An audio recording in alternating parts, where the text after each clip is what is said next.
Hello friends, welcome to Sravanthi's home. ఈరోజు మనం మన శ్రవంతీస్ కిచెన్లో ఎగ్ ఆనియన్ పకోడీ ఎలా చేసుకోవాలో చూద్దామండి. ఖచ్చితంగా ట్రై చేయండి. ఇంట్లో మళ్ళీ ఇదే కావాలని గోల పెడతారు. ఎంతో క్రంచీగా, ఎంతో రుచిగా ఉంటుందండి. తప్పకుండా ట్రై చేయండి. ఈ పకోడీని ఎంతో ఈజీగా మన ఇంట్లో ఎలా తయారు చేసుకుందామో చూద్దామా. 5 to 6 బాయిల్డ్ ఎగ్స్ని ఒక్కొక్క గుడ్డుని 4 పీసెస్గా వచ్చేటట్టు ఇట్లా కట్ చేసుకోండి. ఆల్మోస్ట్ 5 నుంచి 6 ఉడకబెట్టిన గుడ్లు ఇలా 4 పీసులు వచ్చేటట్టుగా కట్ చేసుకోండి. తర్వాత ఒక చిన్న గ్లాస్తో శనగపిండి, మనకు ఒక కప్పు నిండా వచ్చేటట్టుగా బంగాళదుంపల్ని బాగా తురిమి ఇలా పెట్టుకోండి. తర్వాత ఇంకో కప్పుకి ఆనియన్స్ని నైస్గా సన్నగా వచ్చేటట్టుగా కట్ చేసుకోండి. తర్వాత ఒక 6 నుంచి 7 పచ్చిమిర్చిని కూడా బాగా చిన్న పీసులుగా కట్ చేసుకోండి. ఒక స్పూను అల్లం వెల్లుల్లి పేస్టు, ఒక స్పూను మిరియాల పొడి, ఒక హాఫ్ స్పూను పసుపు, రుచికి తగ్గట్టుగా సాల్ట్, ఆల్మోస్ట్ ఒక స్పూన్ సరిపోతుంది. ఇప్పుడు ఒక బౌల్ తీసుకొని దీంట్లో ముందుగా తురుము పెట్టుకున్న బంగాళదుంపలను వేసుకుందాం. తర్వాత సన్నగా కట్ చేసుకున్న ఆనియన్స్ని వేసుకుందాం.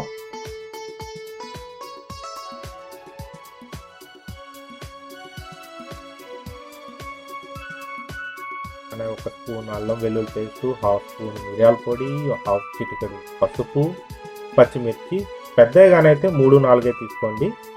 చిన్నవి అయితే మటుకు ఒక 6-7 పచ్చిమిర్చి తీసుకోండి. వీటిల్లో శనగపిండి వేసి మొత్తం బాగా కలపాలి.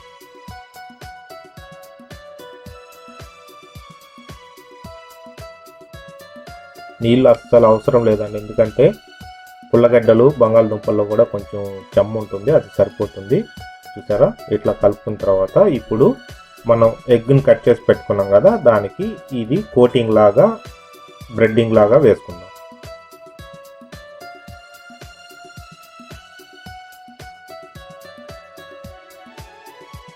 చూసారు కదా, ఇట్లా మొత్తం గుడ్డికి అంతా బ్రెడ్డింగ్ లాగా వేసుకోవాలి. దీన్ని ఒక ప్లేట్లో పెట్టేసుకుందాం. ఇట్లా అన్ని గుడ్లు కట్ చేసుకున్న గుడ్లు అన్నిటికీ అట్లా కోటింగ్ వేసేసి ఒక ప్లేట్లో పెట్టుకుందాం. ఇలా అన్ని కట్ చేసుకున్న గుడ్లకి ఇలా కోటింగ్ వేసుకొని ప్లేట్లో పెట్టుకుందాం.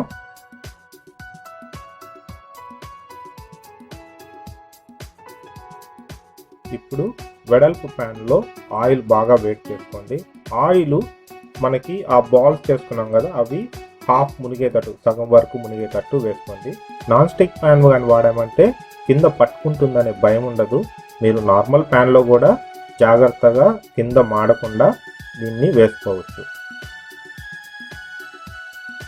ఒక సైడ్ ఆల్మోస్ట్ 3 to 4 మినిట్స్లో ఫ్రై అయిపోతుందండి.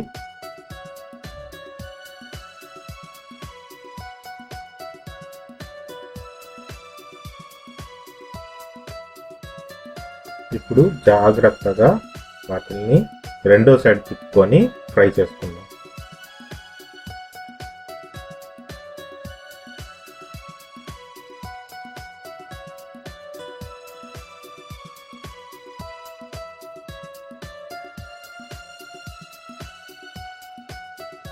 మళ్ళా రెండో వైపు కూడా తిప్పుకొని రెండు పక్కల ఆల్మోస్ట్ గోల్డెన్ బ్రౌన్ కలర్లో వచ్చేంత వరకు ఫ్రై చేసుకోవాలి.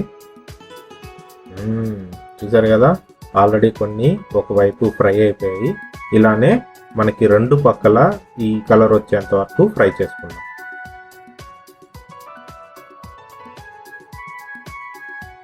ఇప్పుడు ఒక్కొక్కటిగా ఫ్రై అయిపోయిన వాటిని తీసేసి ప్లేట్లో పెట్టుకుందాం.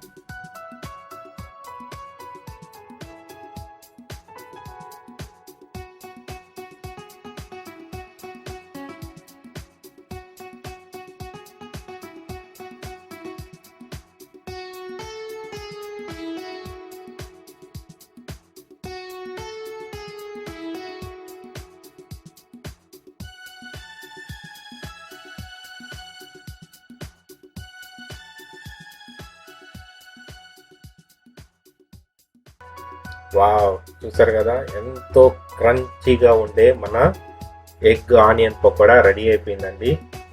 సూపర్గా ఉంటుందండి ఇది. మీ ఇంట్లో ప్రతి ఒక్కరికి నచ్చుతుంది. ట్రై చేయండి. మీరు ట్రై చేసి మీకు ఎలా వచ్చిందో కామెంట్స్లో మాకు తెలియచేయండి. మీకు ఈ వీడియో నచ్చినట్లయితే లైక్ చేయండి, షేర్ చేయండి, కామెంట్ చేయండి, సబ్స్క్రైబ్ చేయండి. Thank you very much. Next వీడియోలో ఇంకో కొత్త వంటకంతో కలుద్దాం. Till then bye.